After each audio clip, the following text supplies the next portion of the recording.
Muy buenas tardes con todos los presentes. Mi nombre es Andrés Cervantes y el día de hoy nos encontramos en un evento muy especial, pues tendremos la ocasión de realizar el lanzamiento del libro en Ecuador, del libro Pruebas sin convicción, estándares de prueba y debido proceso, del profesor Jordi Ferrer Beltrán, profesor titular de la Universidad de Girona en España, y el día de hoy fungiré como presentador del programa. Agradezco especialmente a todos los colegas que se nos unen el día de hoy y por supuesto al Instituto Ecuatoriano de Derecho Procesal y a todos sus patrocinadores por hacer esto posible.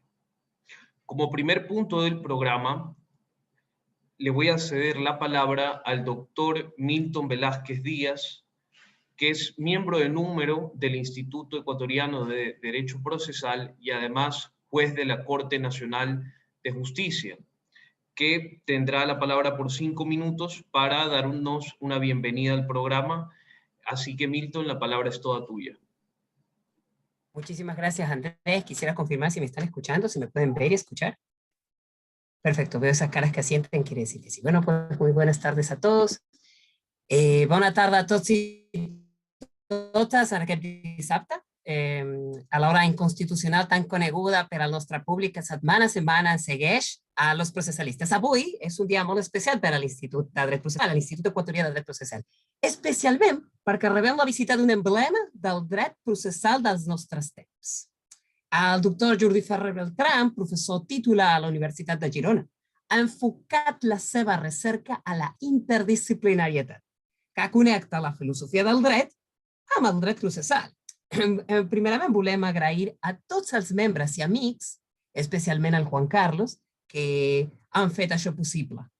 I finalment agraïm de tot cor la visita del nostre convidat, professor, que presentarà el seu llibre en exclusiva a l'Equador per la primera vegada, amb aquestes petites paraules en la llengua del seu poble, molt admirat en Llatinoamèrica. Esperem que sigui la primera de moltes trobades amb els amics i amigues de l'Institut. Benvingut a nostra casa, professor Ferrer Beltrán, que també és casa seva. Benvingut. Buenas tardes a todos y todas en este sábado, que es una hora inconstitucional tan conocida para nosotros y para todos aquellos que nos siguen semana a semana en Los Procesalistas. Hoy es un día muy especial para el Instituto Ecuatoriano de Derecho Procesal, especialmente porque recibimos la visita de un emblema del derecho procesal de nuestros tiempos. El doctor Jordi Ferrer Beltrán, profesor titular de la Universidad de Girona, ha enfocado su investigación en la interdisciplinariedad que conecta la filosofía del derecho con el derecho procesal, y queremos agradecer a todos los miembros, a todos los amigos del instituto que han hecho esto posible, de manera muy particular a Juan Carlos, y también agradecer pues de todo corazón al doctor Ferrer Beltrán por venir acá y en estas pequeñas palabras que dirigí hace un momento, que es en catalán, la lengua de su pueblo, un pueblo muy admirado en América Latina. Esperamos que esta sea una de tantas nuevas oportunidades para vernos. Benvingut a casa seva, bienvenido a su casa, doctor Ferrer Beltrán. Muchísimas gracias por esas palabras, estimado Milton. Estoy seguro de que el profesor Ferrer las recibe con mucho cariño también. En segundo lugar, le voy a dar la palabra por 10 minutos al doctor Juan Carlos Perea, que nos va a presentar una breve reseña sobre la trayectoria profesional del profesor Ferrer Beltrán y una pequeña reseña también del libro Pruebas sin convicción. Juan Carlos, la palabra, por favor. Buenas tardes, quiero saber si me escuchan también. ¿Se me pueden ver? Ok. Bueno, para mí es emocionante poder presentar la obra del profesor Jordi Ferrer Beltrán. Sin duda, esta obra, cuando ustedes lean esta obra, sin duda van a descubrir el reto que se viene a la academia, a la función jurisdiccional y a la abogacía como un libre ejercicio, porque hace tanto énfasis en lo que es la decisión judicial, y la decisión judicial no solo son de los señores jueces, también son de los abogados y de todos los que litigamos. Entonces, es muy importante porque dentro de esta obra ustedes van a encontrar varios capítulos, específicamente son 4, pero dentro del primer capítulo van a encontrar, por así decirlo, van a sentirse parte de la obra, de toda la trayectoria de la investigación del profesor Beltrán, desde su obra en este sentido, por así decirlo, que es la valoración racional de la prueba, desde la prueba y verdad en el derecho del 2002, se puede decir es matiz, el genérico, y hay parte al 2007 en la valoración racional de la prueba, y hay una obra que ayer justamente estábamos discutiendo en Twitter, que es una que publicó Filosofía del Derecho Privado, que es del 2018, específicamente porque ahí da unos pequeños bosquejos del capítulo 4. Ahí plantea de los 7 fórmulas de estándar, que son una especie de ejemplo que ponen, porque el profesor Beltrán en todas las presentaciones de del libro que ha hecho en Latinoamérica, ha dicho que no solo son 7, pueden ser más. Y aquí viene la importancia de la academia, la importancia de todos los operadores de justicia para poder sobrellevar esta situación. Es muy importante, ¿por qué? Porque el profesor Beltrán distingue y determina que esta obra, Prueba sin convicción, que tiene un título bastante llamativo y que puede hacernos pensar de que no es aplicable en nuestra cultura jurídica, parte y quiere terminar de construir, por así decirlo, lo que es la concepción racionalista.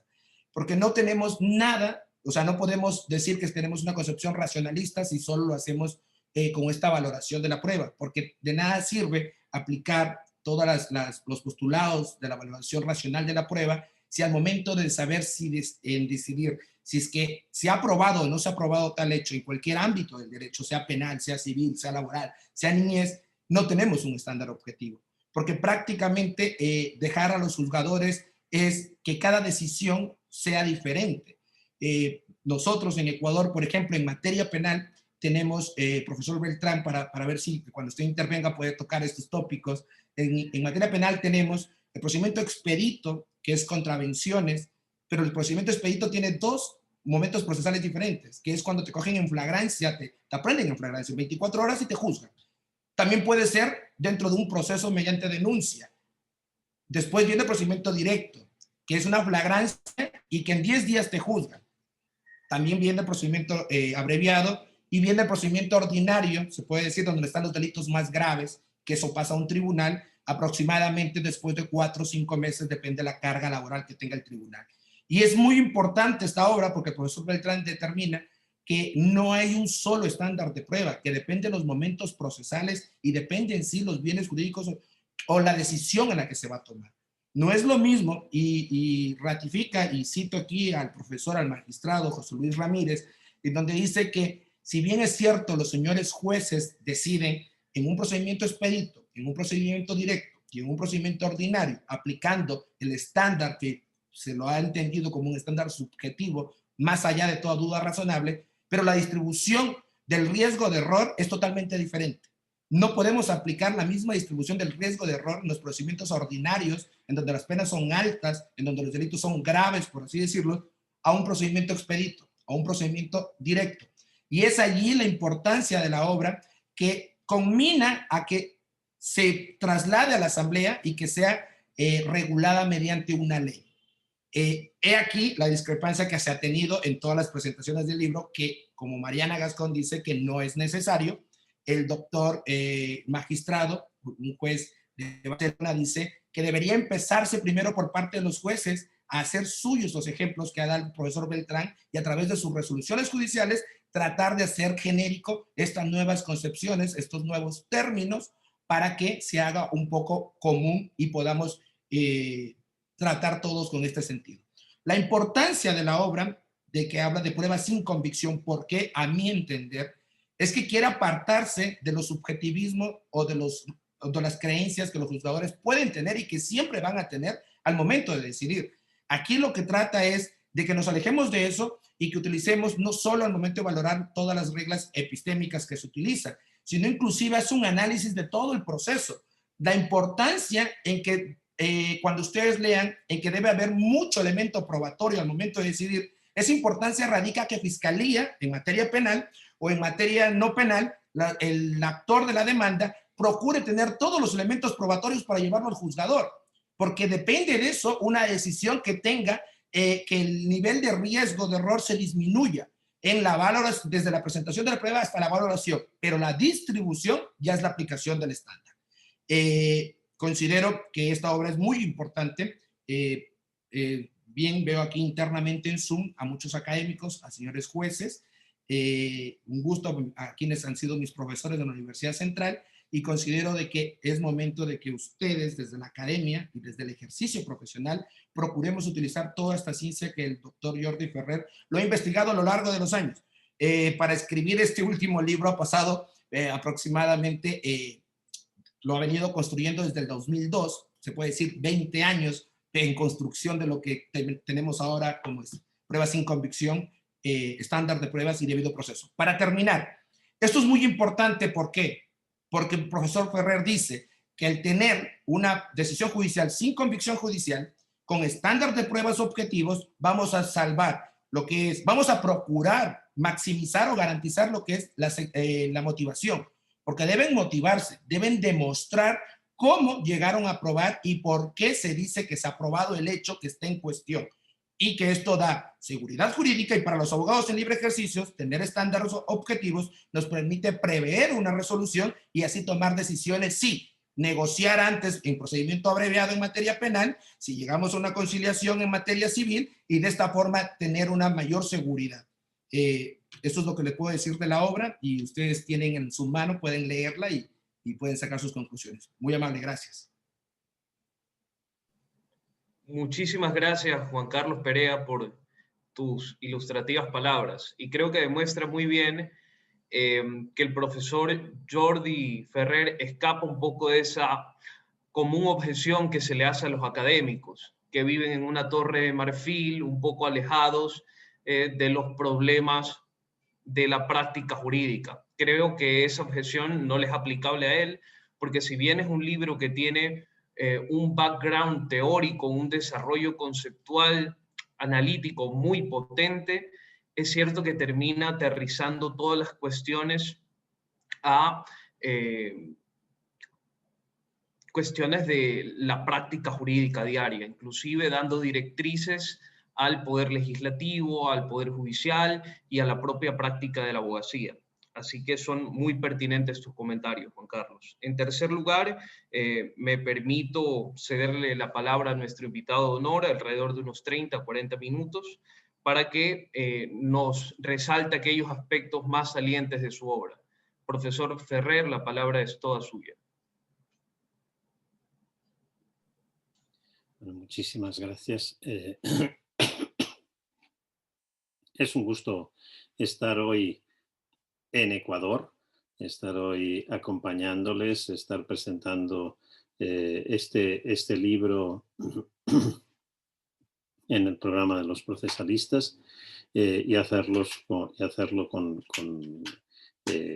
personas tan distinguidas que nos acompañan hoy. Quiero iniciar evidentemente agradeciendo al Instituto Ecuatoriano de Derecho Procesal por la invitación, por haber posibilitado que se realizara esta sesión de hoy, incluso por haber tenido toda la disponibilidad del mundo para adaptar fechas, para adaptar a la agenda, etc. Y estoy realmente muy feliz de ello. Evidentemente, las instituciones no son nada sin las personas que las dirigen y que las hacen caminar y las hacen funcionar. Así que más allá del instituto, en tanto que ente o corporación organizadora, quisiera agradecer muy especialmente a Jorge Luis Mazón, su presidente, por todo el cariño con el que ha tratado, digamos, la organización de este acto, y a Juan Carlos Perea también por su presentación y por el contacto que realizó en su día, etc. Andrés Cervantes, y Milton Velázquez me llegó al corazón. Muchas gracias, estic molt content, estoy muy contento y realmente tiene usted un catalán que si hubiera ya una nacionalidad catalana como algunos pretenden, le daban directamente la nacionalidad solo con su pronunciación del catalán. Muchísimas gracias y encantado, como les digo, de estar aquí. Bueno, vamos al tema que nos ha traído, que es este de los estándares de prueba. Pero el libro es evidentemente un libro sobre estándares de prueba, pero no solo es un libro sobre estándares de prueba. Es un libro que aborda o que tiene de alguna manera varias capas de lectura y que aborda otros aspectos que son claramente vinculados al razonamiento probatorio. Uno de ellos es tan central que le da en realidad título al libro, esta idea de la prueba sin convicción. Y quisiera iniciar por aquí mi intervención. ¿Qué quiere decir esto de la prueba sin convicción? ¿O qué quiere decirse respecto de las posibilidades de decidir? Que estamos pretendiendo que un juez decida más allá de sus convicciones, estamos pretendiendo que la decisión judicial pueda producirse al margen de las creencias o las convicciones de los juzgadores. Exactamente qué es lo que se sostiene.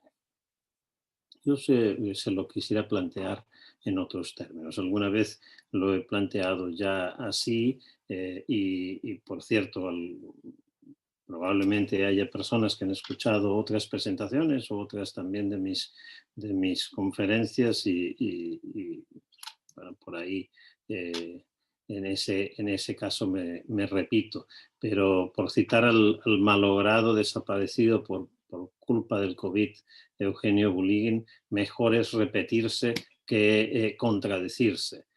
Así que procederé a repetirme en nombre de la coherencia y así me mantengo en mis mismas ideas.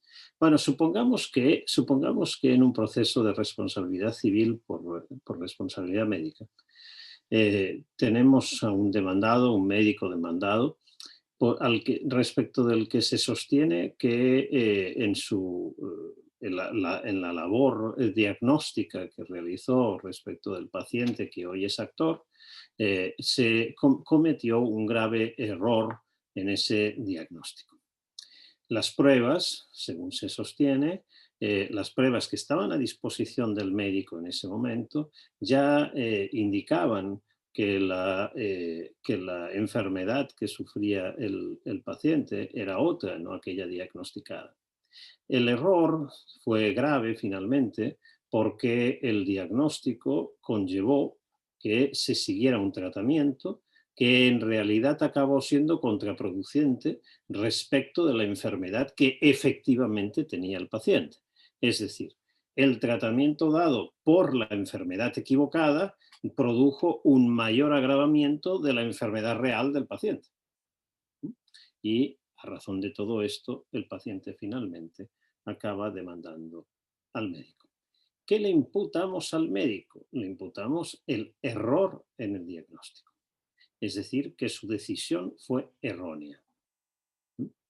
¿Fue errónea respecto de qué? Respecto de la realidad, respecto del mundo, respecto de la enfermedad que efectivamente tenía el paciente. ¿Y fue errónea a partir de qué? Fue errónea a partir de las pruebas de que disponía, de las pruebas médicas de que disponía, de la información de la que ya disponía el médico. Así que el médico es demandado y después, pues evidentemente, el abogado del médico pues presenta la contestación a la demanda, llegamos al juicio y el médico es llamado a declarar en el juicio que se sigue en su contra. ¿Cuál es el argumento de defensa del médico? Imaginemos que el médico en esa situación va al juicio y dice, mire, el diagnóstico que yo realicé estaba aprobado. bueno, espere un momento, ¿cómo que estaba aprobado? Aquí hemos escuchado a peritos que dicen que en realidad esto fue un error, que usted ya tenía que haber visto que a partir de las pruebas las conclusiones eran otras. Explíquenos un poco más qué quiere decir que estaba aprobado. Y el médico nos contestará, pues que yo estaba convencido. Es decir, que el convencimiento médico, que es lo realmente importante, se produjo, y se produjo en el sentido que yo diagnostiqué. Bueno, ¿tomaríamos muy en serio a este médico? ¿O sentiríamos que nos está tomando el pelo? Por supuesto que asumimos que los médicos diagnostican de acuerdo con su convencimiento. Por supuesto también que asumimos que los jueces resuelven según su consentimiento. Por supuesto también que si yo tengo que decidir cuál de mis hijas ha roto el televisor, también decidiré según mi convencimiento a partir de la información que tenga. Todos hacemos así, básicamente porque no podemos decidir al margen de nuestras propias creencias, al margen de nuestros propios convencimientos, al margen de nuestras ideas. Eso es un límite del razonamiento humano, así somos, no puede ser de otro modo. El asunto es que el asunto no es tanto si decidimos de hecho de acuerdo a nuestros convencimientos o no, sino si ese convencimiento es lo que justifica la decisión. Es decir, que lo que justifica que la decisión es correcta es el convencimiento. Esto es lo que sostiene el médico en su declaración. La decisión era correcta y estaba probado el diagnóstico porque yo estaba convencido. Claro, si es así, nunca podremos condenar a un médico por erróneo diagnóstico, porque los médicos nos dirán siempre, y seguramente será verdad, que aquello que diagnosticaron es lo que formaba parte de su convencimiento. Es más, si esto es así, entonces no hay espacio para el error médico. Los abogados, los fiscales, los jueces, sabemos perfectamente que esa no es la noción de prueba que nos puede servir para responsabilizar a los médicos. Sabemos perfectamente que una defensa como la que ha realizado el médico en el ejemplo del que he partido sería una defensa absurda, que no va a dar lugar en absoluto, seguro, a una absolución del médico, que puede incluso provocar hilaridad en el tribunal. Pero a pesar de que sabemos esto respecto de los médicos, decimos justo lo contrario respecto de los jueces.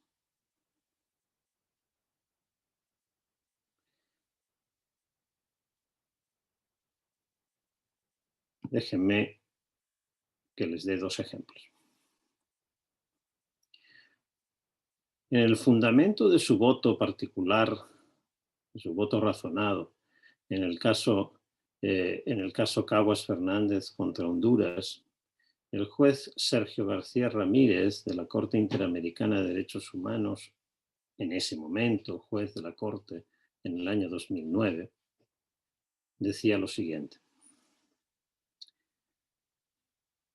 cuando hablo de prueba, leo literalmente los dichos de Sergio García Ramírez. Cuando hablo de prueba, me refiero, por supuesto, a medios de convicción.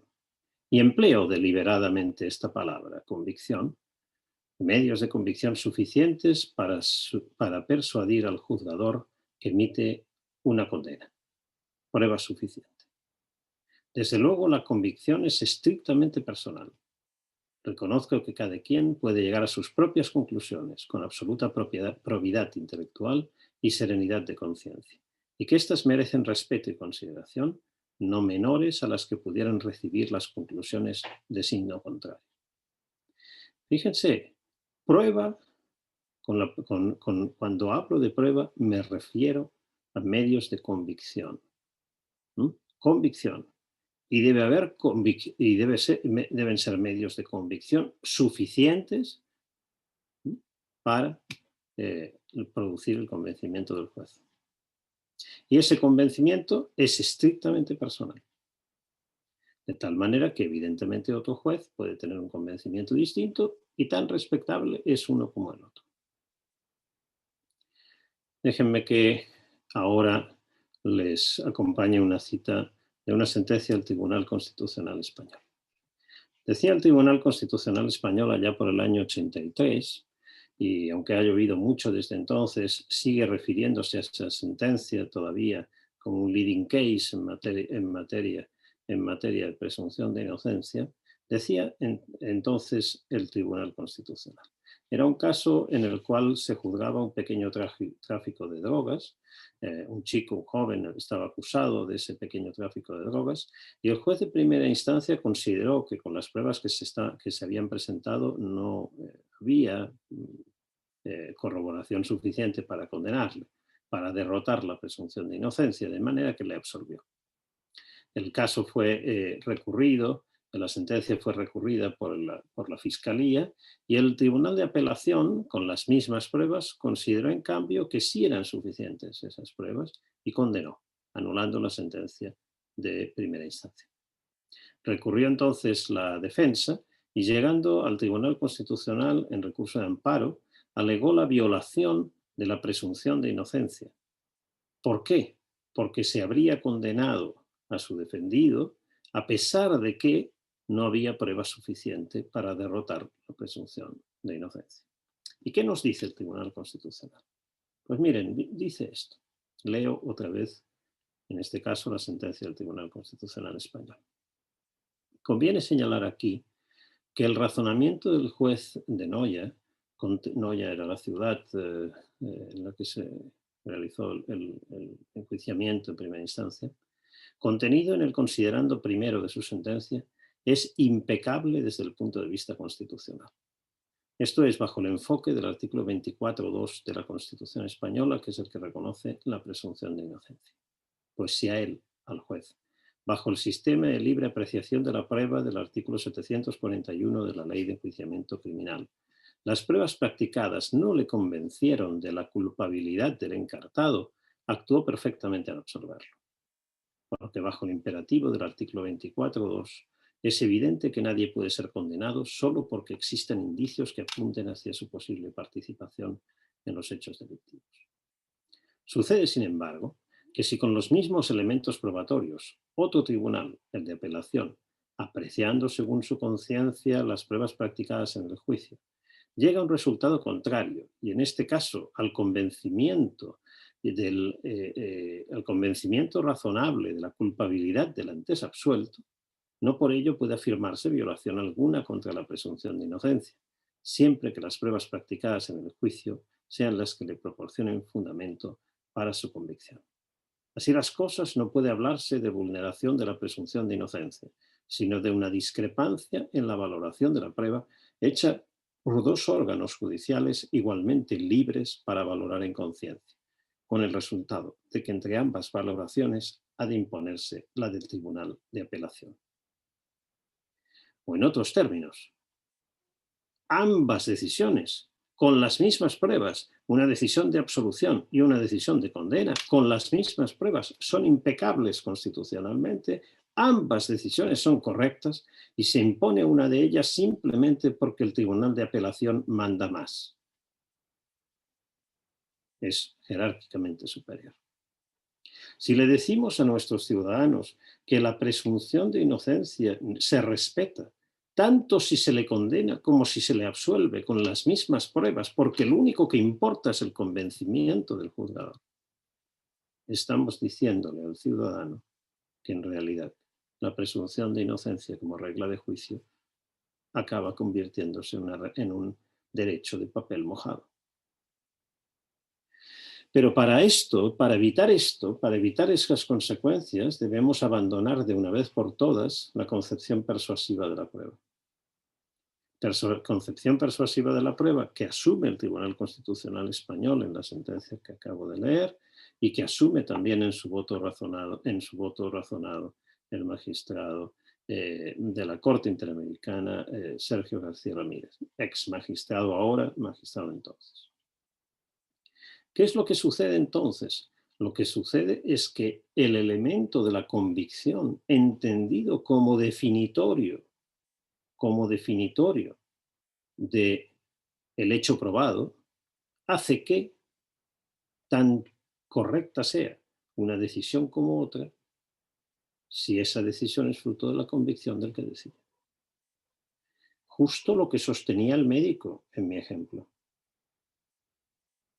Esto quiere decir que, sorprendentemente, los juristas no aceptamos para los médicos lo que en cambio parecemos aceptar para los jueces. Y no hay ninguna razón para hacer esto. No hay ninguna razón tampoco jurídica para hacer esto, para hacer esta divergencia entre el razonamiento probatorio del médico y el razonamiento probatorio del juez. Las diferencias entre el razonamiento probatorio en el proceso y el razonamiento probatorio en otras disciplinas son otras, pero no son diferencias que tengan que ver precisamente con la valoración de la prueba y con el concepto de hecho probado. Concepto de hecho probado que asume la concepción persuasiva está definido por la convicción judicial. El concepto de hecho probado que en cambio asume la concepción racional de la prueba está definido por, o está caracterizado por, la suficiencia de la corroboración a partir de los elementos de juicio o a partir de las pruebas. Decir que un hecho está probado significa que a la luz de las pruebas aportadas hay corroboración suficiente de la hipótesis que afirma que ese hecho ocurrió. Y decir que no está probado significa que no hay corroboración suficiente. Que haya o no haya corroboración suficiente no depende de que el juez lo crea. Tampoco depende de que el médico lo crea. El médico pudo creer que tenía corroboración suficiente y estar equivocado. Y por eso lo responsabilizamos. Del mismo modo, el juez puede creer que hay corroboración suficiente y estar equivocado. Que haya o no haya corroboración suficiente depende de la relación entre las pruebas y las hipótesis fácticas, es decir, las hipótesis acerca de lo que ocurrió. Esa relación no transita por la cabeza del juzgador, sino que es independiente de la cabeza del juzgador. Es independiente de las creencias y las convicciones del juzgador. Por supuesto, el juzgador decidirá según si cree o no cree que hay corroboración suficiente. Por supuesto, como el médico. Pero no es la creencia del juzgador la que justifica la decisión, sino la existencia de corroboración suficiente. Este es todo el punto, pero es muy importante. Porque si asumimos esto, entonces empiezan a caer en cascada muchos de los elementos que hasta hoy han caracterizado el modo de entender el razonamiento probatorio. Por supuesto, empiezan a caer en cascada un modo erróneo de entender también el principio de inmediación, como un principio que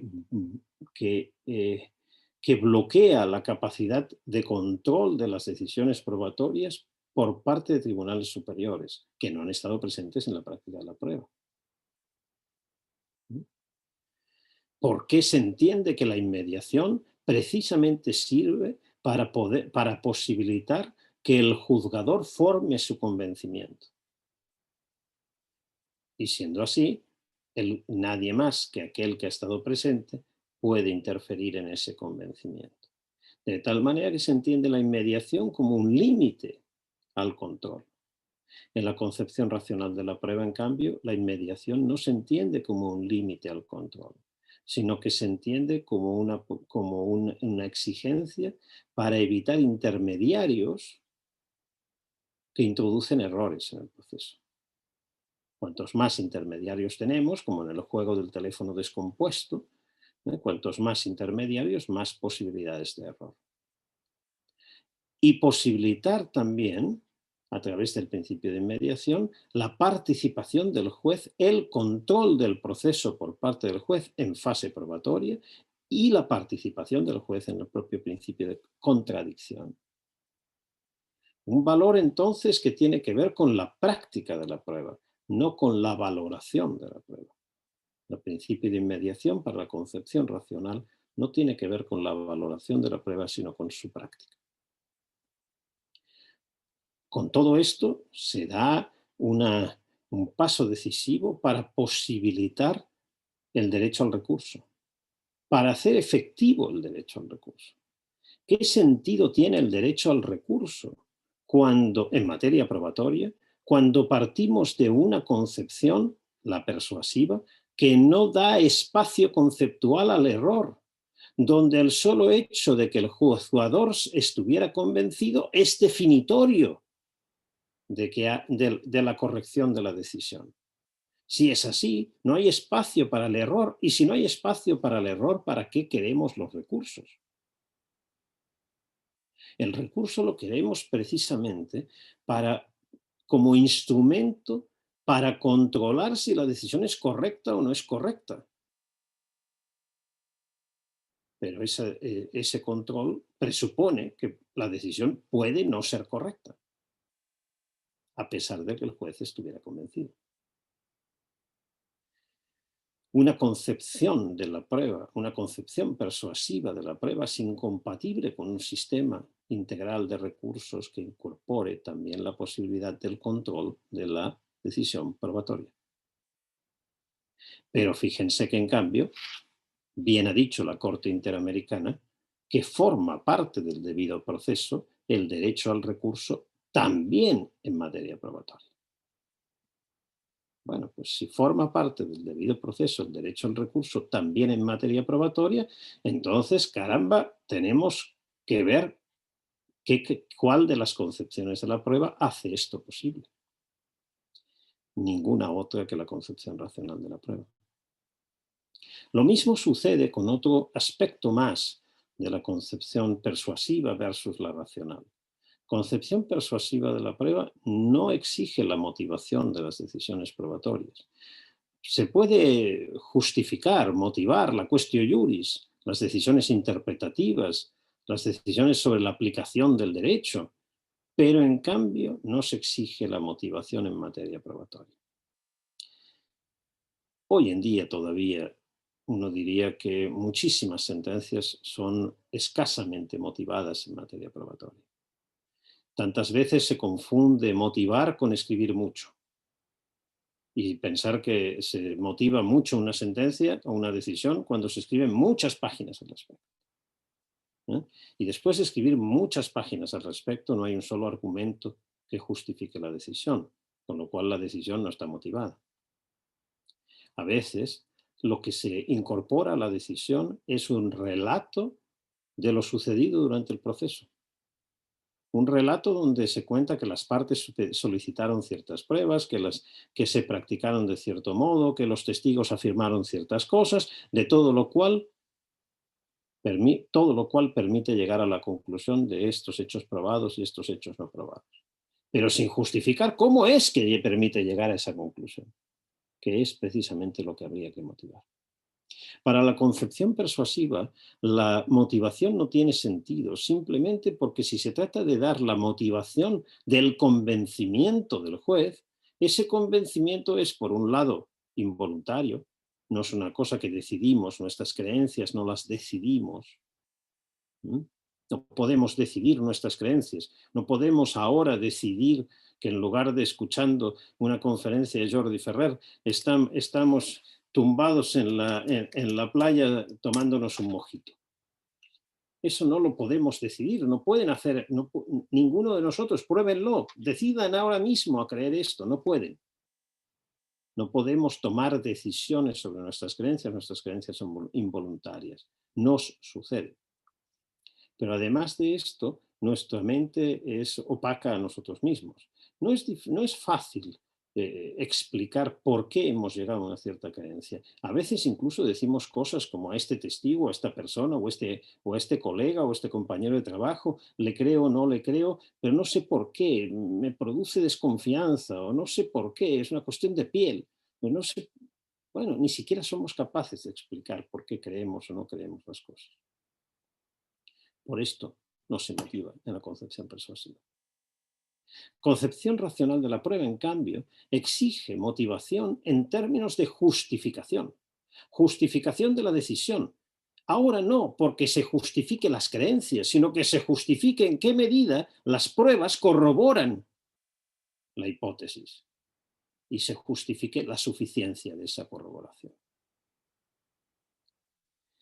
Claro, si llegamos hasta aquí, hemos llegado hasta la introducción del libro. Hemos llegado hasta, si quieren, con un resumen a vuela pluma, hemos llegado hasta el libro de la valoración racional de la prueba que publiqué en 2007. Pero el punto siguiente es, ¿y cuándo hay corroboración suficiente? Claro, ahora ya el criterio de decisión no es el convencimiento, sino la corroboración, pero resulta que la corroboración es gradual.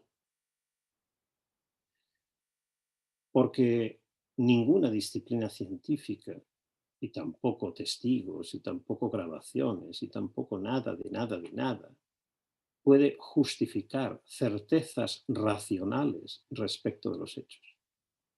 No en el proceso judicial, como decía Carneluti, decían los clásicos, en el proceso judicial no se pueden alcanzar certezas por las limitaciones del proceso, bla, bla, bla, a diferencia de lo que pasa en la ciencia. Esto lo decía Carneluti solo porque ignoraba totalmente cómo es el razonamiento científico. Tampoco en la ciencia, en ninguna disciplina científica se pueden alcanzar certezas racionales y no hay ningún científico sensato que lo sostenga, porque la historia de la ciencia es la historia de los errores, de los cambios de hipótesis, de cuando se revisa lo que se consideraba aprobado y ahora ya no se considera aprobado, al revés. Porque los avances de la ciencia muestran precisamente los errores cometidos anteriormente. Si esto es así, si no podemos nunca alcanzar certezas, entonces no se pueden, obviamente, requerir certezas para declarar algo probado, y lo único que podemos tener es corroboración suficiente. El razonamiento probatorio deviene entonces un razonamiento probabilístico, que no es reconstruible matemáticamente, que no es reconstruible en números. No podemos decir que la fiabilidad del testigo es del 87,3%, simplemente porque esto sería arbitrario. No podemos atribuir este tipo de valores numéricos.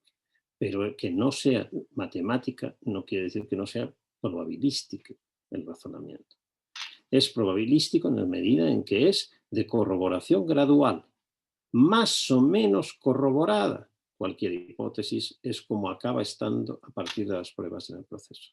Pero ¿cuándo es suficiente?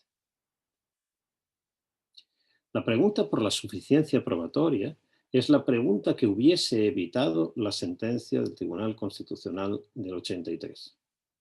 Si hubiésemos tenido una respuesta a la pregunta acerca de la suficiencia probatoria, o bien la sentencia de primera instancia sería correcta, porque no se llegaba a esa suficiencia y por tanto el juez de primera instancia hizo bien absolviendo, o bien la sentencia de segunda instancia sería correcta, porque sí se llegaba a ese nivel de suficiencia probatoria y por tanto el Tribunal de Apelación hizo bien condenando.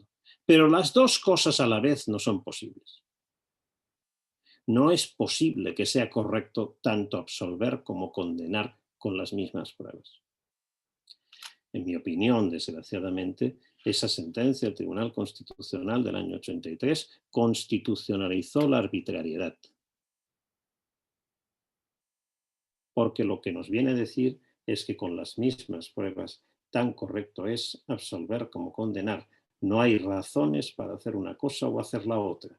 Las dos cosas son correctas. Y decidir sin razones es decidir arbitrariamente. Pero entonces necesitamos respuestas a la pregunta de cuándo la corroboración es suficiente. Y es justo a esta pregunta a la que responden los estándares de prueba. Los estándares de prueba son reglas que pretenden indicar para cada tipo de decisión cuándo el grado de corroboración es suficiente. Para cada tipo de decisión, porque en el proceso judicial tenemos que tomar muchas decisiones sobre los hechos, no solo en la sentencia. Tomamos decisiones si estamos en un proceso penal, pero ya insisto que el tema de los estándares de prueba no se agota en el proceso penal, sino que atañe a cualquier tipo de procedimiento. Digo, tomamos decisiones si estamos en un proceso penal, por ejemplo, en una fase preliminar, sobre si se archiva o se sobresee el caso o se continúa la investigación. Pero no solo eso, aún antes se toman decisiones acerca de si se realiza un cateo, si se realiza una entrada en domicilio, se autoriza una entrada en domicilio a la luz de las pruebas ya existentes. Porque no se trata de entrar en cualquier domicilio ajeno sin permiso. La autorización judicial debe estar basada en un mínimo acervo probatorio que haga pensar que puede ser el caso que se haya cometido o se esté cometiendo un delito. Bueno, y si se archiva o no se archiva el caso, si se abre o no se abre juicio oral, si se dicta o no se dicta una medida cautelar, si se condena o no se condena. Todas estas y otras tantas son decisiones que tomamos en cualquier procedimiento sobre la base de las pruebas y para las que para cada una de ellas hay que tener pruebas suficientes, corroboración suficiente. Pero el grado de corroboración no puede ser el mismo en la investigación para decidir si se archiva o no se archiva el expediente, o se sobresee o no se sobresee el caso, más adelante si se abre juicio oral o no se abre juicio oral, más adelante si se condena o no se condena. El nivel de exigencia probatoria es distinto. Lo que quiere decir el estándar de prueba debe ser distinto. Bueno, pero ¿cuáles son esos estándares de prueba? En nuestros países, en los países de la órbita, digamos, de origen de sistemas romano-germánicos, se ha prestado muy poca atención a los estándares de prueba. Con algunas excepciones, por ejemplo, los países nórdicos en Europa disponen de estándares de prueba, han discutido mucho al respecto de ello, tienen sistemas de origen romano-germánico, pero en cambio con estándares de prueba vigentes. Pero no es el caso de España, no es el caso de Portugal, no es el caso de Italia, no es el caso de prácticamente toda Latinoamérica. Y si vamos a nuestros códigos procesales, a preguntarle a nuestros códigos procesales, buscando la respuesta a la pregunta, ¿cuándo la corroboración es suficiente?, no la vamos a encontrar. Nuestros códigos procesales, a pesar de que muchos de ellos son de nueva planta, a pesar de que se han dictado muchos códigos nuevos en civil, en penal, en laboral, en contencioso administrativo, etcétera, en los últimos 20 o 25 años, siguen sin responder a esta pregunta porque nuestra cultura jurídica no ha estado preparada para ella, porque el problema de los estándares de prueba no ha formado parte de los problemas que han tenido en mente los juristas, en buena parte por la influencia perniciosa de la concepción persuasiva de la prueba. Cuando, en cambio, entendemos hasta qué punto es crucial la pregunta, entonces necesitamos esas respuestas y necesitamos estándares de prueba. ¿Por qué es tan crucial la pregunta? ¿Cómo van a resolver ustedes un caso sobre la base de la carga de la prueba? Bueno, la carga objetiva de la prueba, la carga objetiva de la prueba responde a la pregunta: ¿quién pierde si no hay prueba suficiente? Pero para decidir en base a la carga de la prueba, tengo que determinar que no hay prueba suficiente. Y solo después de determinar que no hay prueba suficiente, entonces pierde el actor o pierde la acusación si no hay prueba suficiente. Pero la carga de la prueba presupone que conozco cuándo hay prueba suficiente. ¿Cómo hacen ustedes para resolver un caso sobre la base de la presunción de inocencia en el procedimiento penal? Claro, la presunción de inocencia es derrotable si hay prueba suficiente en contrario. Pero para aplicar entonces la presunción de inocencia, entender que no se ha derrotado la presunción de inocencia, tengo que determinar que no hay prueba suficiente en contrario, o en otros términos, que no hay prueba suficiente de la culpabilidad. Aplicar la presunción de inocencia presupone que conozco cuál es la suficiencia probatoria, el umbral de suficiencia probatoria. La gran sorpresa para mí, al trabajar sobre este tema, es que al ir a leer la literatura, sobre todo la literatura anglosajona sobre los estándares de prueba, que es abundantísima, es casi inagotable, la gran mayoría de los autores y también la gran mayoría de la jurisprudencia adopta para definir los estándares de prueba, para determinar las fórmulas de los estándares de prueba, la concepción persuasiva de la prueba. Por tanto, parecería una ventaja respecto a nuestros sistemas porque sí disponen de estándares de prueba, pero al definir los estándares de prueba vuelven a la concepción persuasiva. ¿Y cómo lo hacen? Dicen, bueno, porque lo que necesitamos es determinar el grado de convencimiento que tiene que tener el juzgador para decidir. Es decir, a veces estamos firmemente convencidos, a veces estamos convencidos un poco menos y a veces estamos convencidos ligeramente. Es como si yo digo, creo que me dejé la plancha enchufada. Bueno, al usar una expresión de este tipo, estoy manifestando una creencia, sí, pero una creencia dubitativa, no estoy seguro. Pero si me haces decidir, creo que me la dejé enchufada. Y esto es distinto de cuando afirmamos estoy convencido que tal cosa o tal otra. Ahí parecemos expresar un convencimiento, una creencia mucho más firme. Bueno, y sobre esa base de la gradualidad de las creencias, organizan los estándares de prueba apelando a cuán firmes deben ser esas creencias por parte de los decisores y en particular también de los jurados. Pero claro, otra vez, si esto es así, entonces una vez el decisor me dice que está firmemente convencido, ya no tengo nada más que decir. No hay espacio para el error.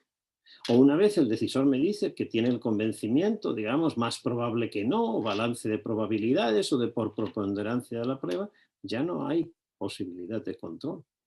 Sería como el médico diciéndonos, yo estaba convencido por preponderancia de la prueba.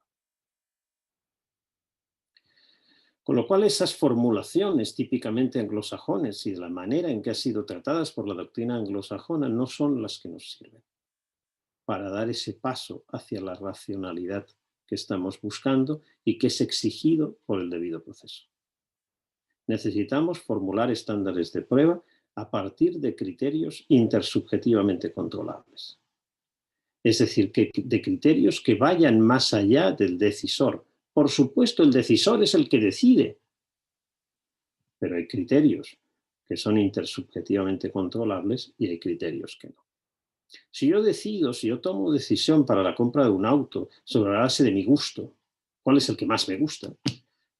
Nadie más puede controlar la corrección de mi decisión que yo mismo.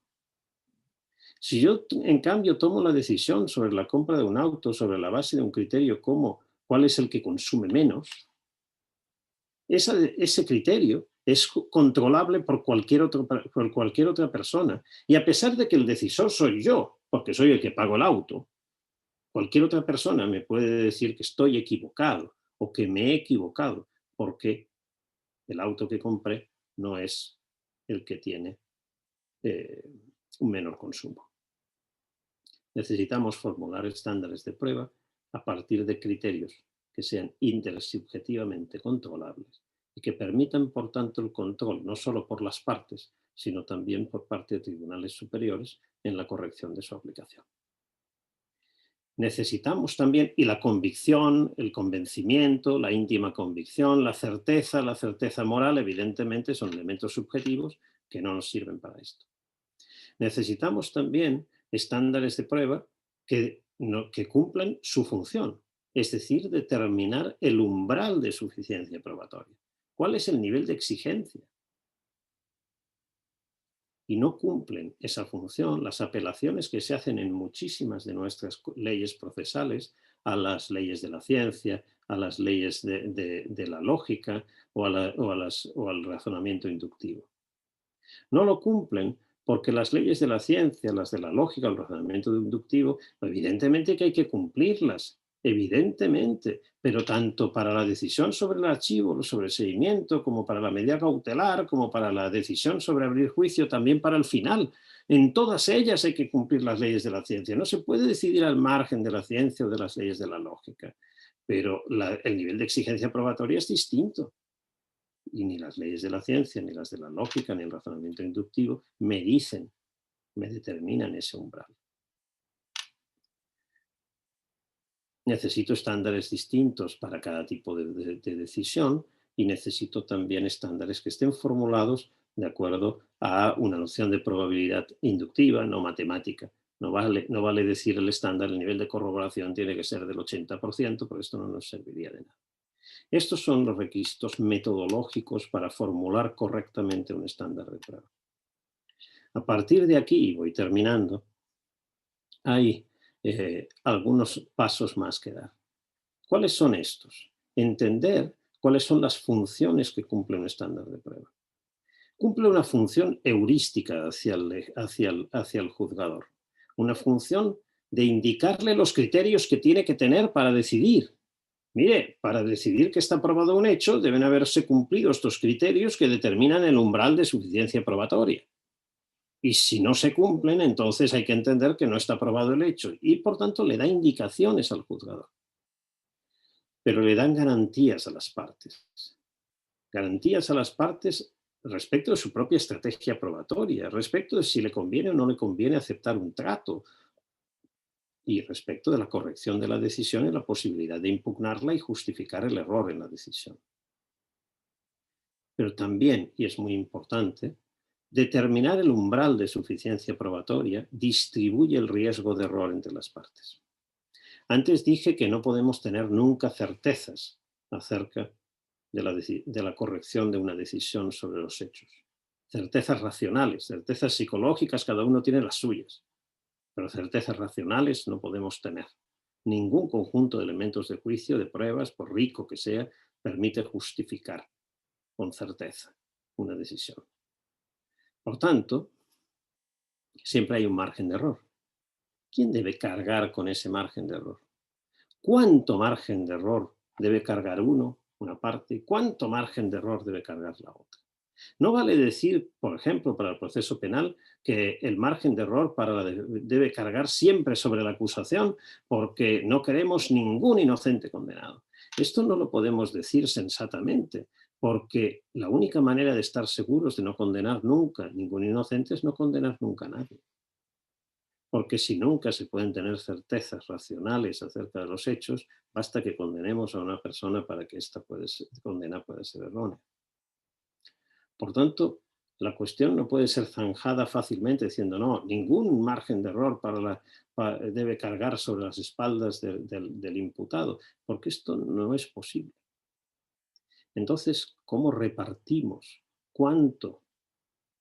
Cuanto más exigente sea el estándar de prueba, menos riesgo de error de inocentes condenados, pero más riesgo de error de culpables absueltos. Cuanto menos exigente sea el estándar de prueba, sucede justo lo contrario. Menos riesgo de error de culpables absueltos, pero más riesgo de error de inocentes condenados. ¿Por qué? Porque si el estándar es muy exigente, entonces es muy difícil que respecto a una persona inocente que no cometió los hechos de los que está siendo imputado, se consiga un acervo probatorio en su contra tan rico que permita alcanzar ese estándar tan exigente. Pero esto va a suceder también con un culpable. También es más probable que respecto de una persona que sí ha cometido los hechos que se le están imputando, no se consiga un acervo probatorio tan rico. Por tanto, poco riesgo de error de inocentes condenados, pero alto riesgo de error de culpables absueltos. Cuanto más bajo sea el estándar de prueba, se produce el efecto inverso. Por tanto, mover el estándar de prueba en un nivel de exigencia más alto o más bajo, nos sitúa en un reparto distinto del riesgo del error entre las partes. La decisión sobre cuánto riesgo de error cargamos sobre las espaldas de una y otra parte en cualquier tipo de procedimiento es una decisión política. Y es por esto que, en mi opinión, esa decisión política, por una simple cuestión de división de poderes, debería ser adoptada por los legisladores. Pero además, no solo también por división de poderes, sino por seguridad jurídica. Para que sea conocido de forma previa a cualquier decisión judicial cuál es el estándar de prueba aplicable para ese tipo de decisión. Bien señalaba Juan Carlos Perea que algunos colegas ponen en cuestión que esto deba ser decidido por los legisladores y dicen, bueno, quizás los jueces tendrían algo que decir al respecto, y yo no dudo de ello. Por supuesto que tienen algo que decir al respecto, sobre todo si los legisladores no han cumplido su función y no han determinado los estándares de prueba. Si no lo hacen los legisladores, me parece que mucho mejor es que lo haga, por ejemplo, la Corte Suprema a que no lo haga nadie. Porque al menos si lo hace la Corte Suprema, tenemos una respuesta al problema, a la pregunta sobre la suficiencia probatoria, una respuesta que los demás juzgadores inferiores a la Corte Suprema pueden aplicar y considerar como precedente, mientras que si ni siquiera eso se hace, al final quiere decir que cada juzgador va a decidir según su conciencia. Por tanto, como un second best, estoy totalmente de acuerdo en que puede ser una labor que se cumpla desde la judicatura, pero no me parece el ideal. Este es el libro. Primer capítulo, desarrollo los requisitos metodológicos que les he contado. Segundo capítulo, desarrollo cuáles son las razones que pudiéramos tener para adoptar un estándar de prueba más exigente o menos exigente, cuáles son los ingredientes que podrían jugar ahí para tomar ese tipo de decisiones políticas. Tercer capítulo, desarrollo la importancia que todo esto tiene para la motivación, de lo que ya hemos hablado, y que hace que sea imprescindible para poder justificar, es decir, para poder motivar, que conozcamos cuál es el nivel de suficiencia probatoria, porque esto es lo que voy a tener que justificar, y si no se sabe cuál es el umbral de suficiencia probatoria, ¿cómo voy a poderlo justificar? Y en último lugar, cuarto capítulo, desarrollo algunos ejemplos de estándares de prueba que cumplen esos requisitos metodológicos y que en cambio determinan el umbral de suficiencia probatoria a distintos niveles de exigencia. Simplemente para intentar mostrar cómo puede legislarse respecto de los estándares de prueba. No hay en el cuarto capítulo una propuesta de que sea este o aquel el estándar de prueba que se adopte, simplemente porque si eso es fruto de una decisión política, no es materia de la teoría de la prueba, sino de la decisión política democrática de cualquier país en cada situación. Pero en cambio sí ofrezco ejemplos de cómo pudiera adoptarse y definirse un estándar de prueba que cumpliría con todas las exigencias metodológicas que les he relatado. Esto es todo, pero creo que no es poco y sobre todo, en mi opinión, significaría un gran avance en el razonamiento probatorio y no solo eso, un gran avance en la forma de administrar justicia por parte de nuestros jueces y tribunales y también de colaborar en esa administración de justicia por parte de nuestros abogados y fiscales, etcétera, de todos los operadores del sistema, empezando por los legisladores. Muchísimas gracias y estoy a su disposición. Muchísimas gracias, profesor Ferrer Beltrán. Sinceramente ha sido una exposición magistral. Creo que nos da muchos elementos para comenzar a pensar cómo mejorar nuestras prácticas jurídicas. Efectivamente, en el caso ecuatoriano, no existe un estándar probatorio para el juicio penal, tampoco para la fase de enjuiciamiento, sino que lo ha fijado la Corte Constitucional diciendo que es más allá de la duda razonable. Lamentablemente, ninguno de los aquí presentes conoce ¿Qué significa eso? Porque es un estándar extremadamente vago y la Corte Constitucional pues tampoco nos ha dicho qué significa. Pero creo que identificar el problema pues ya es un gran avance y le agradecemos sinceramente por sus palabras. Personalmente tendría muchísimas preguntas y discusiones para plantear, pero me contengo para continuar con el programa. Como cuarto punto del programa, le vamos a dar la palabra al profesor Jorge Luis Mazón por un espacio de 5 minutos, porque va a incorporar en su calidad de presidente del instituto al profesor Jordi Ferrer como un miembro honorario. Profesor Mazón, tiene la palabra.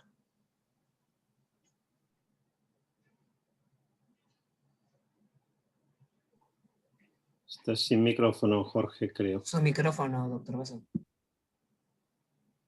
Mil disculpas. Gracias, Andrés. Gracias, Jordi. Vale una pequeña aclaración antes de las palabras que tengo preparadas. Hemos decidido hoy salirnos un poquito del formato del programa y esto es una sorpresa para nuestro público porque la ocasión lo amerita. En lo interno del Instituto Ecuatoriano de Derecho Procesal, al tiempo que tomamos contacto con el profesor Ferrer para invitarle a que nos deje conocer un poco de su ciencia y que tenga la bondad de venir a lanzar su libro en este programa, honrándonos de esa manera. Digo, a lo interno del Instituto de Derecho Procesal también habíamos acordado que sería una ocasión extraordinariamente propicia para incorporarlo como miembro honorario de nuestro instituto. Así es que, Jordi, las palabras que vienen a continuación son para ti y son las que nuestro instituto te dedica para incorporarte como miembro. Quiero decir que el 17 de agosto de 2005, en las aulas de los posgrados de Derecho de la Universidad Andina del Ecuador, sede Ecuador, un pequeño grupo de profesores universitarios, el doctor Santiago Andrade Uvidia, el doctor Jorge Machado y la doctora Lorena Naranjo, a quienes en lo posterior se unieron otro grupo de profesores, abogados y jueces del país, conformaron el Instituto Ecuatoriano de Derecho Procesal. Al año siguiente, en el 2006, el instituto había discutido y aprobado su primer estatuto y su vida legal empezó el 20 de julio de ese año de 2006, en que fue reconocida su personería por el Ministerio de Educación y Cultura del Ecuador. A partir de entonces, el instituto ha dedicado sus esfuerzos a la promoción y al estudio del derecho procesal. Ha colaborado en varias iniciativas de reforma a la legislación de la materia, entre las que cabe destacar la redacción de un proyecto de nuevo Código de Procedimiento Civil en el año 2007, que sirvió posteriormente como uno de los insumos con los que se trabajó la reforma del sistema procesal civil ecuatoriano tan largamente esperada, que tuvo su punto culminante en expedición en 2015 del nuevo Código Orgánico General de Procesos. Con posterioridad a esa expedición, algunos destacados miembros del instituto asesoraron a la Asamblea Nacional en la primera reforma importante del Código que vio la luz en junio del año 2019. Ha estado siempre entre nuestros objetivos principales favorecer el acercamiento nacional e internacional de nuestra institución con personas y centros académicos dedicados al estudio, la enseñanza y la difusión de la teoría y disciplinas procesales. En esa línea, estimado profesor Jordi Ferrer Beltrán, este es un día muy especial, porque es el día en que el Instituto Ecuatoriano de Derecho Procesal recibe su primer miembro honorario y reconoce en su persona y en la labor académica que durante más de 2 décadas ha venido desarrollando desde su cátedra de Girona, los méritos y el ejemplo que desea enaltecer y promover entre sus propios miembros y entre la comunidad jurídica ecuatoriana. Nuestro instituto, Jordi, se honra en este día de recibirlo e incorporarlo a la hermandad de los procesalistas ecuatorianos. Y es nuestro anhelo que en el futuro cercano, cuando terminemos de atravesar estos tiempos complejos de distanciamiento y miedo colectivo, podamos invitarlo a visitar el Ecuador para estrechar los lazos de amistad y colaboración que este día estamos iniciando. Y permítame contarle, ya casi para terminar, y a modo de anécdota, que nuestra amistad empieza con un buen augurio. Esta mañana, consciente de que tenía que preparar unas palabras de este discurso de bienvenida, salí a pasear en mi bicicleta para despejarme un poco la cabeza, que es algo que yo hago frecuentemente. Yo vivo en una pequeña ciudad de la costa del Ecuador, la ciudad de Salinas, en la provincia de Santa Elena, y mi paseo favorito es por un sendero campestre y algo desértico que va bordeando el mar. Yo iba pensando mientras paseaba esta mañana en que este era un bonito día y que íbamos a tener un programa distinto de los procesalistas con un invitado muy especial y que esto tenía que definitivamente ser muy bueno para todos nosotros, los abogados ecuatorianos. Y en eso, ya casi al terminar mi paseo, esperándome, trepado en un pequeño tronco, me encontré con un pequeño búho, el símbolo universal del conocimiento y de la sabiduría. No pude dejar de reírme un poco porque el día no podía haber empezado con un mejor augurio. Que este sea, querido profesor Jordi Ferrer, el inicio de una aventura desde y hacia el conocimiento. Como presidente del Instituto Ecuatoriano de Derecho Procesal, te doy oficialmente la bienvenida. Te doy la bienvenida al Ecuador también y quisiera que nos permitas empezar a compartir contigo nuestra pasión y nuestro amor por el derecho. Habíamos acordado, y no sé si tienes a mano esa copa de vino, así es que este es el momento también con mis amigos y con quienes la tengan de decirte salud. Bienvenido. Nos sentimos muy, muy, muy honrados de tenerte en el instituto y que dure muchos años esta feliz amistad. Salud, Jordi. Salud.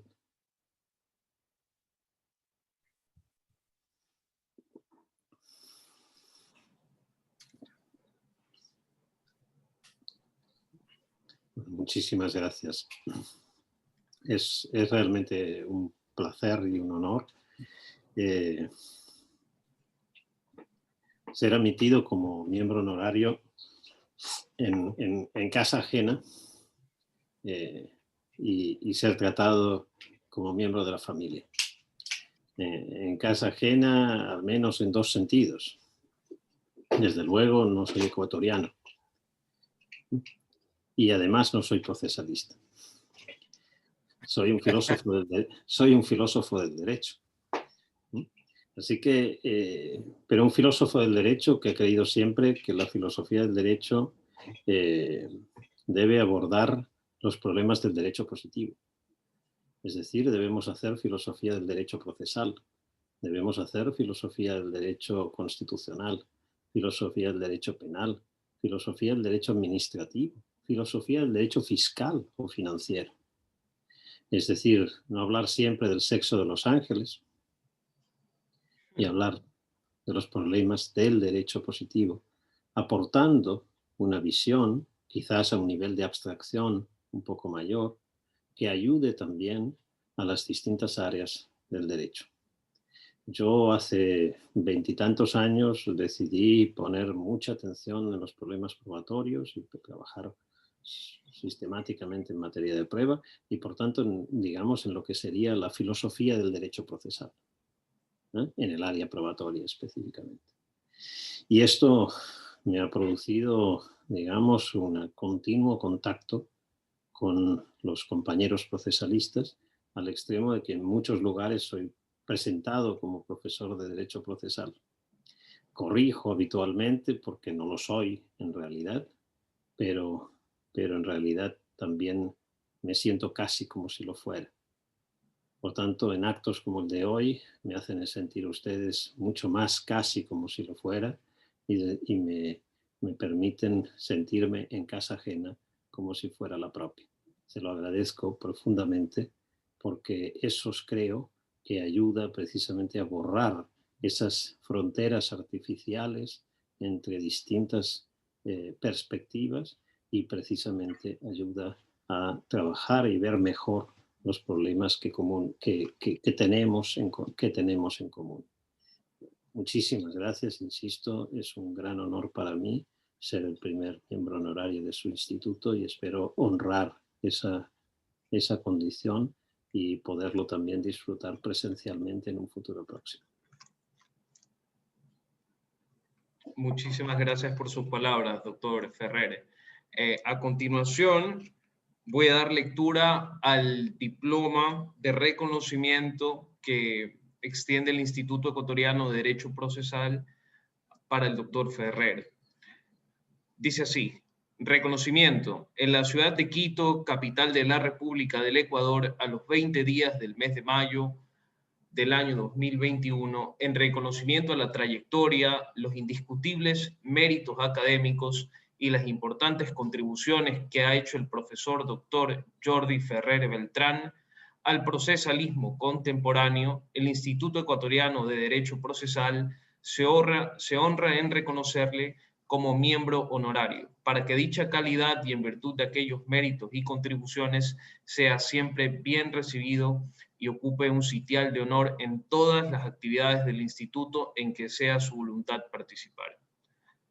Suscribe Jorge Luis Mazón San Martín, presidente del instituto. Le haremos llegar este reconocimiento de forma virtual y seguramente también física, doctor. A continuación, antes de darle la palabra al doctor Jordi Ferrer para unas palabras finales de despedida, queríamos anunciar dos cuestiones. En primer lugar, para todos los interesados en adquirir el libro, sepan que está disponible Pruebas sin convicción, estándares de prueba y debido proceso en Librería Ceballos en Quito. Y pueden hacer sus pedidos al teléfono 098 72 67 92 1. Y seguramente, porque se acabarán muy pronto, el señor Luis Ceballos ya se ha comprometido a hacer una nueva importación. En segundo lugar, también queremos premiar la fidelidad que semana a semana nos prestan todos los colegas, estudiantes de Derecho, y hemos adquirido un ejemplar físico de Pruebas sin convicción de Jordi Ferrer Beltrán para sortearlo entre los asistentes a la sesión de hoy, y de eso se va a encargar nuestro querido presidente Jorge Luis Mazón, a quien le cedo la palabra. Gracias, habíamos acordado eso, lo anunciamos el día de ayer, fue una iniciativa de Andrés, de esas que se le ocurren a última hora y que me pareció formidable. Gracias por asistir a todos quienes han venido hoy. Y habíamos hecho a la interna un sorteo entre todos quienes han venido el día de hoy, mientras Jordi estaba haciendo su exposición. Así es que quiero anunciar que el ganador de ese libro es Rodrigo Durango Cordero. Rodrigo Durango, has ganado el libro del profesor Jordi, así es que te felicitamos. Déjanos, por favor, por interno o en el chat, un teléfono donde podamos ubicarte para coordinar la llegada de ese libro a tus manos, ¿no? Quiero, para terminar, Jordi, aprovechar esta oportunidad también para que puedas contarle, al menos brevemente, entiendo que ya la hora en España también está muy tarde y no queremos trasnocharte más de lo que ya lo hemos hecho. Que nos cuentes un poco sobre esta primera Girona, Michele Tarufo Girona Evidence Week, que esta semana la empezaste a dar a conocer en el mundo y que nos ha parecido una oportunidad extraordinaria. Cuéntanos un poquito, Jordi, por favor. Muchísimas gracias de nuevo por la oportunidad de contarles algo al respecto de esto. Bueno, miren, esto es básicamente un congreso mundial sobre razonamiento probatorio con el que queremos reunir a toda la comunidad jurídica internacional interesada en las cuestiones probatorias. Y queremos hacerlo cada 3 años en Girona. Hicimos ya un Congreso Mundial de Razonamiento Probatorio en 2018, del que, por cierto, se ha publicado el libro hace unos pocos, en castellano hace unos pocos meses, está por salir en inglés. Y queremos pero fue planteado en su momento como una especie de experiencia única, es decir, bueno, vamos a hacer pero no habíamos pensado en una continuidad necesariamente. Ahora nos hemos decidido, después de muchísimos ocasiones y planteamientos y conversaciones con colegas de todo el mundo, hemos decidido crear ese foro mundial en razonamiento probatorio que no existe y que queremos que sea permanente en Girona cada 3 años. La primera edición se producirá en mayo del 2022, del 23 al 27 de mayo de 2022. Pretendemos que sea un congreso presencial, porque somos optimistas respecto de la vida y pensamos que 2022 nos va a permitir tener un congreso mundial presencial y que habremos ya dejado atrás la pesadilla del COVID. Por tanto, queremos invitarles a venir, a acompañarnos a Girona. El congreso durará toda una semana, los días lectivos, de lunes a viernes, y de ahí lo de Evidence Week. Y durante una semana tendremos actividades de tipo muy distinto. Fundamentalmente 2 grandes tipos de actividades. Algunas actividades plenarias y otras simultáneas. Entre las plenarias destacan 6 ponencias de grandes referentes internacionales, 6 ponencias plenarias. Después tendremos 2 paneles temáticos en los que 5 y 5 grandes especialistas debatirán sobre el tema de los errores y cómo evitar los errores, y el tema de las diferencias en materia probatoria y en materia de razonamiento probatorio entre las familias de sistemas, es decir, algo sobre el derecho probatorio comparado. Esas serán las 2 grandes paneles. Después tendremos 4 cursos breves, cursos de 4 horas, ¿no?, que serán simultáneos, los 4. Las personas que vengan presencialmente elegirán cuál es el tema que más les interese, pero se grabarán los 4 y las personas inscritas también podrán después, desde sus casas o cuando quieran, ver los otros 3. Podrán asistir a uno en directo y ver los otros 3 posteriormente. Cursos breves, otra vez, especialistas en distintos argumentos, que darán un curso de 4 horas sobre ese argumento que cada uno de ellos ha elegido. Y a partir de ahí, una segunda parte del congreso de workshops simultáneos. Esperamos que poder ofrecer una batería de 20, 25, 30 workshops, un número indeterminado, porque hemos abierto también una call for workshops para que los propios asistentes al congreso puedan proponer workshops y puedan proponer también sus ponentes, etc. Entonces, de momento ya hay 4 organizados y ofrecemos la call for workshops para que se organicen otros tantos. Y los asistentes pueden elegir con un programa, con una parrilla amplia de salas y lugares donde se van a ir haciendo, etc. Y elegir, pues a esta hora voy a esta otra hora voy a este otro, que me interesa este tema, etc. Y quiero escuchar a este ponente o quiero escuchar a este otro ponente. Esto es esperamos que sea una oferta tremendamente interesante, tremendamente potente. Hay ahora ya confirmados en torno a 40 ponentes que participarán en todas esas actividades plenarias Y por tanto creo que cualquier interesado en materia probatoria, sea un jurista académico, sea un jurista práctico, sea un juez, sea un abogado, etcétera, puede encontrar ahí información que les será de mucha utilidad.